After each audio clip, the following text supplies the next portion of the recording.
Avec nous sur Métropole, on va parler du dossier Sogénère. Selon les avocats de l'État haïtien, il y a une manœuvre de certaines autorités visant à ressusciter le contrat qui avait été annulé effectivement sous l'administration du président Jovenel Moïse. Alors, que pouvez-vous nous dire de cette manœuvre dénoncée par les avocats de l'État haïtien?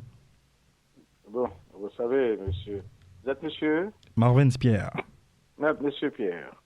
Vous savez, la résurrection n'a été possible que pour Jésus-Christ. Mhm. Je ne crois pas qu'en pareille circonstance, puisse pas encore parler de rédemption. Je vais vous dire pourquoi. Je ne crois pas moi-même que la malignité puisse remplacer nos règles de droit. Encore moins la justice de notre pays. Je pars toujours du principe selon lequel, de ma conviction aussi, que les juges peuvent se tromper, les hommes peuvent se tromper, mais les lois de la République ne peuvent pas tromper et ne peuvent pas se tromper. Je vais vous dire pourquoi. Il y a certaines initiatives, bon, je les appelle initiatives parce que par euphémisme, qui ont été amorcées par la Sogénère à plusieurs reprises, de la clandestinité, dans l'irrégularité la plus manifeste des principes et des lois, qui ont été portés à notre connaissance et auxquels nous n'avons opposé aucune réaction particulière. Vous savez, on veut, en toute malignité, obtenir une correspondance du directeur général des impôts qui devait notifier au ministre des Finances l'inexistence ou la non-existence de contrat entre les avocats de l'État haïtien, qui travaillent depuis 4 ans sur des dossiers, et ces avocats. Bon, je ne sais pas pourquoi. Le directeur général des impôts, qui est le gardien des archives de cette institution, puisse opposer quelques méconnaissances sous une forme ou sous une autre des documents qu'il connaît, tout au moins qu'il est présumé connaître, et des documents au bas desquels ou sur lesquels il a lui-même et personnellement a posé sa signature. À plusieurs reprises d'ailleurs. D'ailleurs, je ne vais pas plus loin parce que c'est un homme que j'ai toujours dit être un ami, que j'ai toujours expliqué. Comment, par une simple requête d'une société privée, que le directeur général d'administration puisse produire une correspondance de cette nature, autant à son ministre de tutelle, pardon, je n'aime pas le mot de tutelle, ce n'est pas le mot qui convient, à son ministre supérieur hiérarchique et à son premier ministre.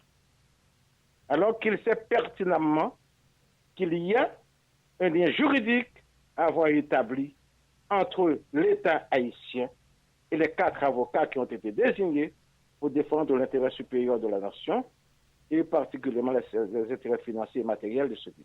Maître Canton, Oui? votre inquiétude se fonde sur quoi? Est-ce qu'on est en train de vivre ce que vous craignez au début de votre intervention, la résurrection de la Sogénère? Écoute, c'est tout leur droit. Si la Sogénère veut connaître quelques rédemptions, elle est libre, elle a toute sa liberté de le faire. Mais pas essayer de réhabiliter des contrats qui n'ont jamais été valables dès leur départ.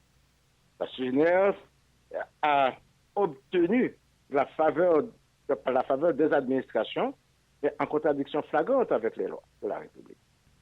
Alors, Et vous vous adressiez... pardonnez-moi, Allez-y, le allez-y. comportement qui s'en était suivi a clairement démontré la violation manifeste de tous les accords qui ont été conclus entre l'État haïtien et la Sogénère.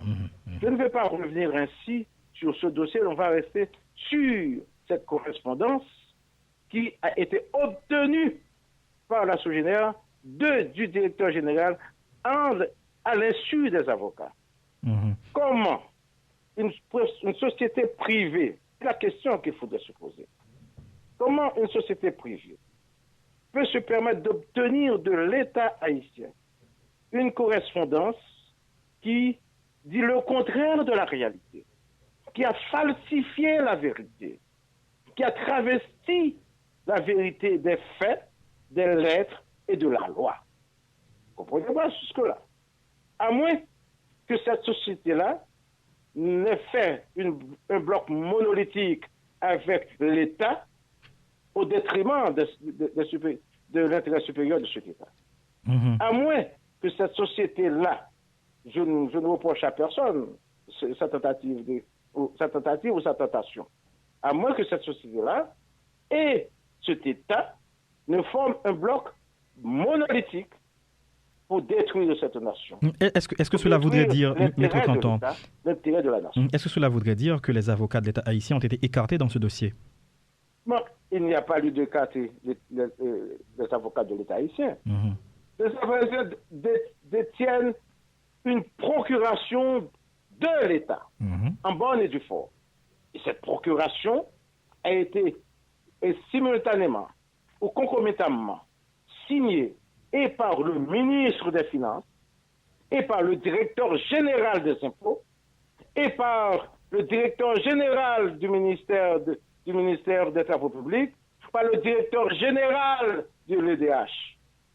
Vous avez 4 autorités qui ont conjointement et solidairement signé une procuration spéciale au profit de l'État haïtien, cette procuration qui les habilite à agir en justice pas seulement contre la Sogénère, contre plusieurs entités dont l'État est parti, auquel l'État est parti ou dont l'État est responsable. Pour finir, Maître Canton, directement ou indirectement. Pour finir, vous avez adressé, lorsque je dis vous, je parle des avocats de l'État haïtien, vous avez adressé une correspondance au Premier ministre Ariel Henry. Qu'est-ce que vous espérez du Premier ministre? Nous avons... Ouais, je vais vous dire une chose, monsieur Pierre. Dans ma conviction profonde de l'État, dans mon respect fondamental de la nation haïtienne, moi je ne voudrais jamais que la violence de l'argent, que l'arrogance des biens mal acquis permettent ainsi à des hommes et des femmes de pervertir notre administration et aller jusqu'à assassiner les lois fondamentales, les principes généraux du droit dans notre République. Je vais vous dire une chose, en toute impunité d'ailleurs. Comment comprendre que l'on puisse entrer, lorsqu'on est administrateur de l'État, dans le champ macabre de la perversion, de la perfidie, faire à notre État et à toute notre nation, de notre nation, un sanctuaire irréductible du terrorisme, du banditisme, et du banditisme jusqu'à entrer dans nos administrations, cette perversion-là. Je ne suis pas partisan de faire perdre à l'État son caractère nobiliaire, monsieur. Les actes posés par l'État revêtent un caractère noble. Et un fonctionnaire à lui tout seul, même dans une sorte de concertation maléfique, ne saurait se permettre de mettre en néant des actes qui ont été posés par l'État qui doivent être respectés. Encore moins, essayer de se dégager aussi effrontément et aussi honteusement des responsabilités qui incombent à l'État. Voilà ma position sur ce dossier. Oui, mais vous ne me dites pas exactement ce que vous espérez du Premier ministre, parce que vous adressez la correspondance au Premier ministre, donc justement vous avez évoqué la question, vous avez pointé du doigt M. Casséus. Donc est-ce que le Premier ministre peut... Je suis un juriste. J'ai mon honneur, ma dignité, même si la Sogénère avait tenté par un article payé d'éprouver mon honneur et ma dignité. Mais je vais vous dire une chose, monsieur. Une seule. Dans notre pays, même si on assassine la Constitution, les lois de la République, on doit apprendre à respecter la règle. Il faut apprendre à respecter les principes fondamentaux. Vous voulez faire quelque chose, faites-le, mais dans le respect des règles, dans le respect des lois de la République, dans le respect aussi des principes qui gouvernent le fonctionnement normal d'une administration. Mhm. Moi-même, on a écrit au Premier ministre, ce n'est pas de mon avis d'ailleurs, c'est l'avis de l'un des avocats qui a partagé cette idée avec nous-mêmes.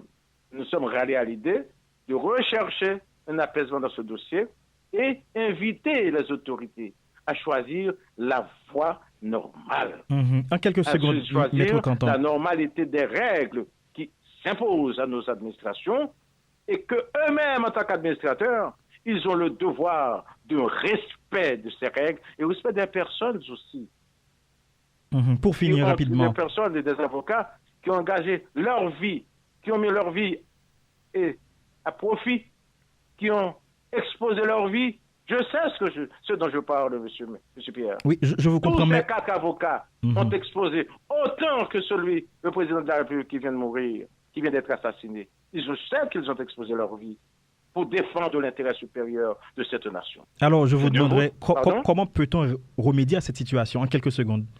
Non, il n'y a aucune situation. La situation est restée intangible, comme elle était.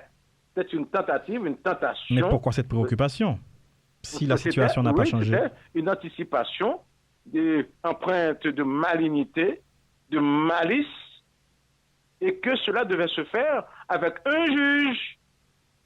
Et je n'en dirai pas plus, parce que je respecte la magistrature.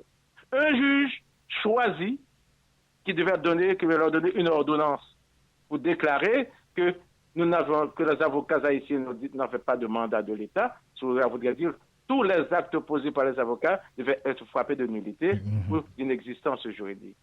C'est tout simplement ça qu'ils cherchaient. Je comprends. Alors que nous avons une administration détentrice autant que nous-mêmes d'une copie de cette procuration spéciale. Le ministre des Finances a une copie. Le directeur général, détenteur, j'ai dit, non seulement détenteur, gardien surtout des archives de l'État, détient une copie.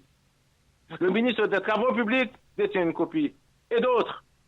Et nous avons chacun une copie en notre possession. La meilleure manière, qui constituerait une approche élémentaire, bien entendu, ce serait de prendre contact avec les avocats de l'État, de leur dire même dans la volonté dans certaines volontés de maléfice, de dire qu'est-ce que nous devrions faire. D'ailleurs, vous ne les avez pas payés, vous ne les avez pas encore payés. C'est peut-être pour cela que vous cherchez, dans la mesure du possible, de fuir vos responsabilités ou de vous abriter derrière cet artifice pour dégager vos responsabilités vis-à-vis de ces avocats. On pouvait en parler davantage, Maître Canton, mais le temps nous fait la guerre. On espère vous retrouver une autre fois, justement, pour en parler si... quand même... En tant que communicateur, M. Pierre, adressez-leur les conseils les plus salutaires. Même s'ils sont frappés de surdité, et je souhaiterais, dans la mesure du possible, que vous leur donniez quelques conseils. Peut-être vous entendrez-ils.